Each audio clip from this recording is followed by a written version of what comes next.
ಜೀವಂತವಾಗಿ ಬದುಕೋಕೆ ತಯಾರಿ ನಡೆಸ್ತಿದ್ದೀರಾ ನೀವು? ಅದನ್ನ ದೂರ ಮಾಡ್ಕೊಳ್ಳೋ ತಯಾರಿ ಅಲ್ಲ ಸುಚೇಂದ್ರ ಇದು.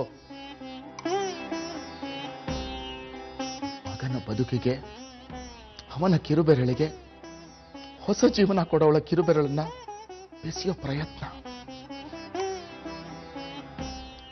ಇನ್ನು ನನ್ನ ಮಗ ಬೇರೆಯವರ ಸ್ವತ್ತು, ಇದೇ ಸತ್ಯ. ಇದನ್ನ ಒಪ್ಕೊಳಕ್ಕಾಗದೆ ಹೋದಾಗ ಮಾತ್ರ ಎದೆಯಲ್ಲಿ ನೋವು, ಗಂಟ್ಲಲ್ಲಿ ಬಿಕ್ಕಳಿಕೆ, ಕಣ್ಣಲ್ಲಿ ನೀರು.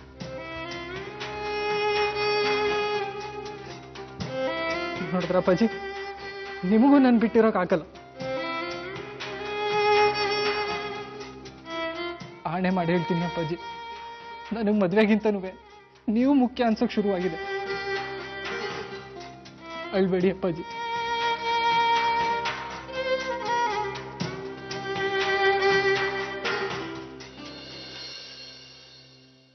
ಏನೋ ಇದು ಹುಚ್ಚುತನ?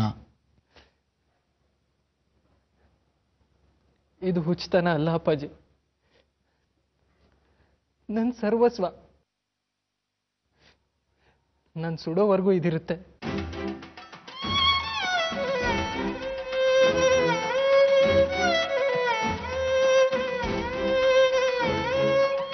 ಚಿಕ್ಕ ವಯಸ್ಸಿನಲ್ಲಿ ನಾವು ನಮ್ಮ ಛತ್ರಿ ಮೇಲೆ, ನಮ್ಮ ಪುಸ್ತಕದ ಮೇಲೆ, ನಮ್ಮ ಜಾಮೆಟ್ರಿ ಬಾಕ್ಸ್ ಮೇಲೆ ನಮ್ಮ ಹೆಸರುಗಳನ್ನ ಬರ್ಕೋತಾ ಇದ್ವಿ.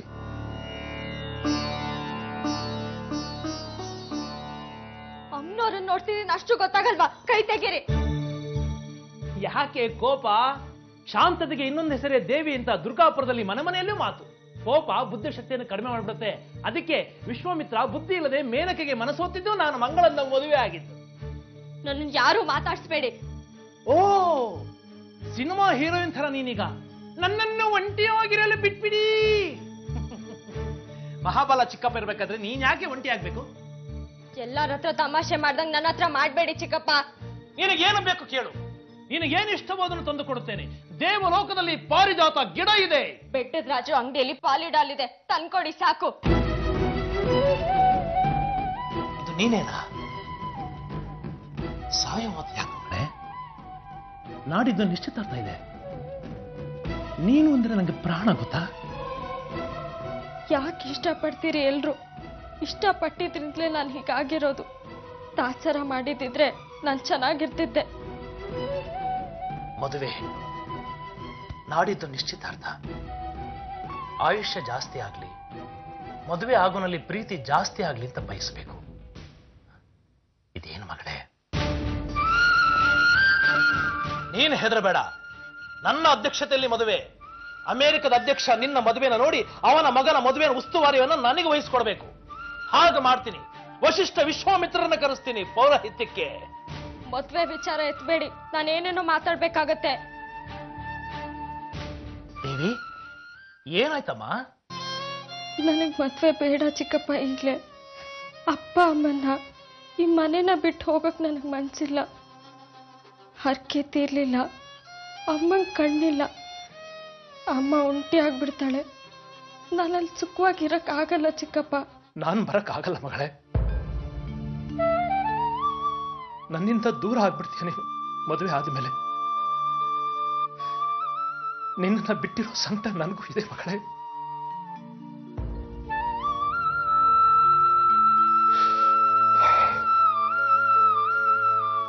ನೀನು ನಿನ್ನ ಮಗಳ ಬದುಕಿನ ಬಗ್ಗೆ ವಿಚಾರ ಮಾಡ್ತಿರೋ ರೀತಿ. ನಾನು ಮದುವೆ ಆದ ದಿನಾನೇ ತೀರ್ಮಾನ ಮಾಡಿದ್ದೀನಿ. ಗಂಡು ಹುಟ್ಟಿದ್ರೆ ಏನ್ ಮಾಡಬೇಕು, ಹೆಣ್ಣು ಹುಟ್ಟಿದ್ರೆ ಏನ್ ಮಾಡಬೇಕು ಮದುವೆ ವಿಚಾರದಲ್ಲಿ ಅಂತ. ಗೋಳಾಂಡಿಗಳೆಲ್ಲ ಬಂದು ನನ್ನ ನಿರ್ಧಾರಕ್ಕೆ ಉಪದೇಶ ಕೊಡಬೇಕಾಗಿಲ್ಲ.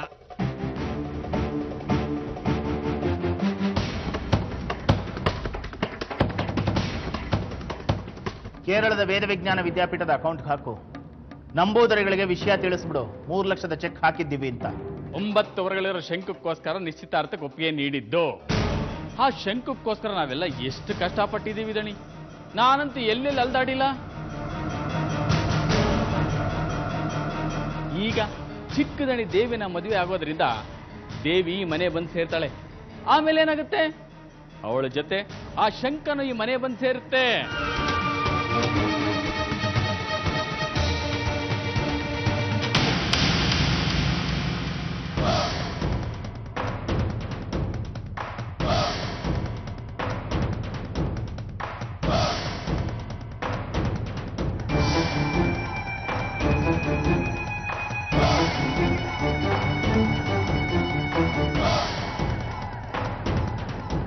ಬಿಟ್ಬಿಟ್ಟಿದ್ದೇನೆ ನಮ್ ದೇವಿನ.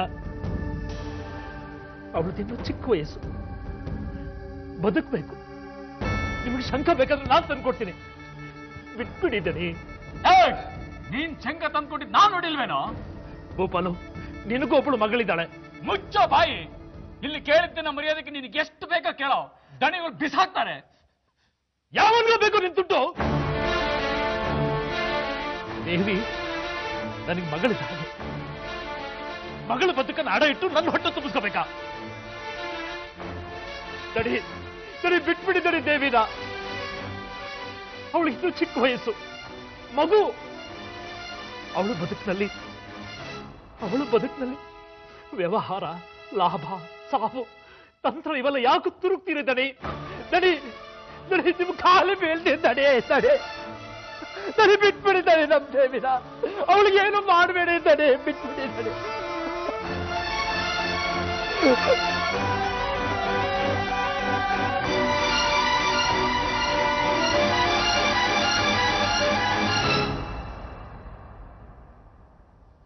ನಾನು ಸುಮ್ಮನೆ ಇರಲ್ಲ. ನಿಮ್ ತಂತ್ರ ಎಲ್ಲ ಪ್ರಪಂಚಕ್ಕೆ ಗೊತ್ತಾಗೋಗಿ ಮಾಡ್ತೀನಿ. ನೀವೇನು ಅನ್ನೋದನ್ನ ಎಲ್ರಿಗೂ ತೋರಿಸ್ತೀನಿ. ಒಳಗೆ ಎಪ್ಸೋ ಭೂಪಾಲು ಇವನನ್ನ. ಚಿತ್ತಾಟ ಮುಗಿಯೋವರೆಗೂ ಹೊರಗಿನ ಪ್ರಪಂಚಕ್ಕೆ ಮಹಾಬಲ ಅನ್ನೋನೊಬ್ಬ ಇದ್ದ ಅಂತಾನೆ ಗೊತ್ತಾಗ್ಬಾರ್ದು.